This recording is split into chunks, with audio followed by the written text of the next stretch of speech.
Eian dela Jondo Saratar gazteak 3 sasoirako kontratua sinatu berri du Caja Rural taldearekin.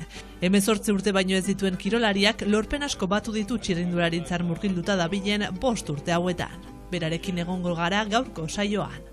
Arratsaldeon ikusentzuleok, gaurko saioan aipaturiko gaiaz gain egun hauetan Biarritzen iragaiten ari den Maitaldia Festivala ere aipatuko dugu. Eta nola ez ordu honetan Frantziako Asamblea Nazionalean iragaiten ari den bozketa ardatz izango dugu Eguzki Urteaga analistarekin. Ongi etorri iparraldearen orenera.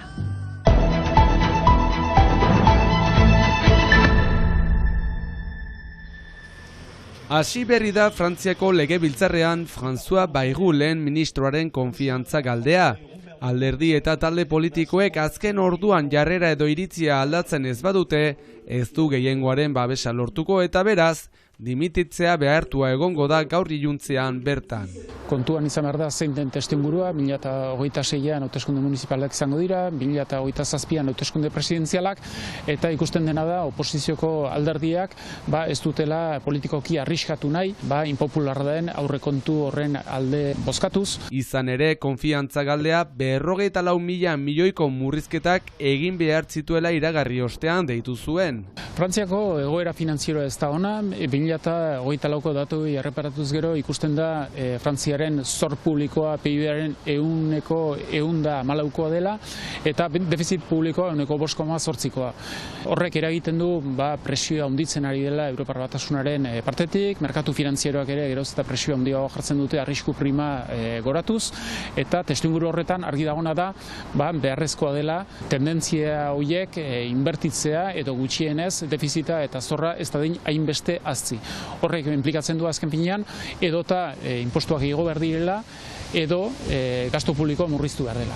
Ezkerreko alderdiek konsideratzen dute arazoa ez dela hainbeste gastu publikoa, zeren ikusten da azken urteetan gastu publikoa ez dela onditu, aldiz gertatu dena da, batez ere Macronek egin dituen murrizketa fiskalen ondorioz diru sarrerak gutxitu egin direla. Eta orduan ezkerreko alderdiek eskatzen dutena da inpostuak igo beharko liratekeela eta batez ere patrimonio eta fortuna handienak dauzkaten pertsonek zerga gehiago ordaindu beharko lituzketela eta baita multinazionalek eta enpresa handiek. Eta azkenean aurreikusi bezala Bayrou erori ezkero hainbat aukera mahai gainean. Macronek iragarri du berak ez duela dimitituko eta beraz ez direla hauteskunde presidenzialak antolatuko eta orduan testuinguru horretan bi aukera izango lirateke. Bata izango litzateke lehen ministro berri bat izendatzea eta ikusteke dago ia ze tendentzia politikokoa izango litzateken eta beste izango litzateke hauteskundeak konbokatzea. Legebiltzarreko azken hauteskundeak 2023ko uztailean egin ziren. Hauteskunde haietan ezkerreko Fronte Popular berria koalizioak lortu zituen eserleku gehien. Eta ordundik ezkerreko lehen ministro bat eskatzen dute, naiz eta koalizioa osatzen zuten alderdien artean giroa oso gaiztotuta dagoen.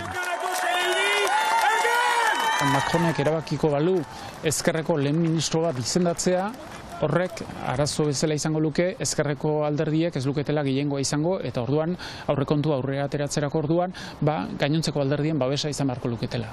Eta horrek suposatzen du azken finean ezkerreko alderdi batzuk egon daitezkela ados murrizketak egiterako orduan edota inpostuak igotzerako orduan, baina ezkerreko alderdi guztiak ez datoz bat planteamendu horrekin. Alderdi sozialista bat etorri daiteke, baina La France Insoumise ez. Horrek azken finean ekuazioa asko konplexizatu egiten du eta oso zaila egiten du azken finean aurrekontu antzeko bat aurrera ateratzea. Eta edo zer dela ere gaur gertatzen dena, aste azkenerako Frantzia blokatzea deitu du sumindu talde batek sare sozialen bidez, eta 18an sindikatu nagusiek greba deitu dute.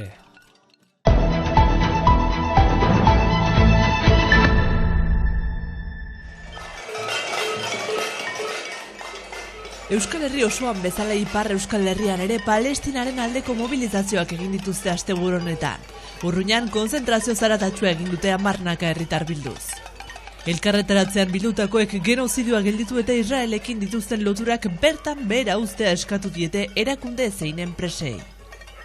Palestina eta Israelaren artean bake justu eta iraunkorra aldarrikatu dute. Israelen kontrako protestak heldu den asteburuan ere errepikatuko dira. Baionan hain zuzen irailaren 13an Zupetik abiatutako manifestazio bat antolatu dute goizeko 11etan. Martxa batakalde iritsiko da herriko etxeko plazara.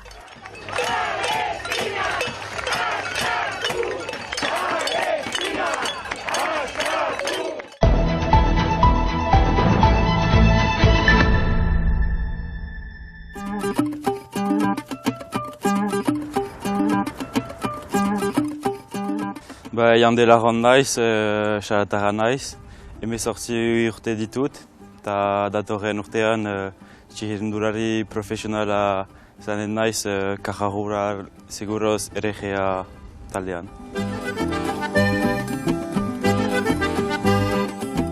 Saran, bere sorterrian elkartu gara Jande Larrondekin. 18 urte baino ez dituen gazte honek 3 denboraldirako kontratua sinatu du Caja Rural taldearekin. Bere fitxaketari esker, Ipar Euskal Herriak berriz ere ordezkari bat izango du txirrindularitza profesionalean.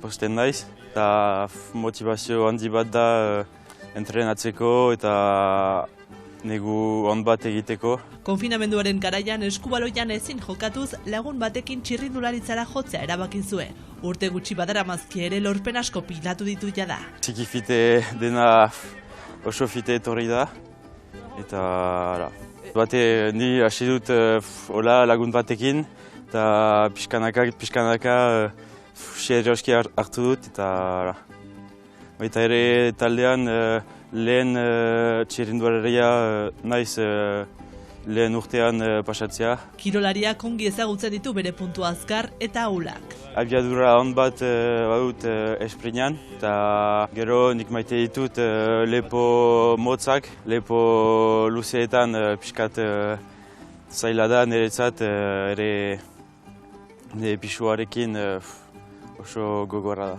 Argi duera berean zein den bere ametsa.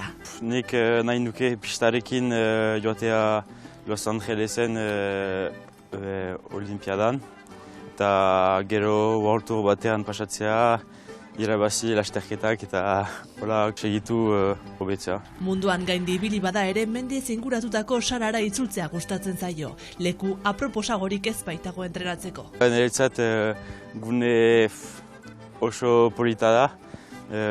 Joan naiz munduan Kanadan, Txinan, Turkian, baina beti hemen da leku berena.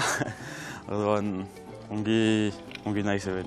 Oraindik parte hartzea baieztatu ez badiote ere, gazte honek bere begirada ezarrita dauka urrian Txinen jokatuko den pistako munduko txapelketan.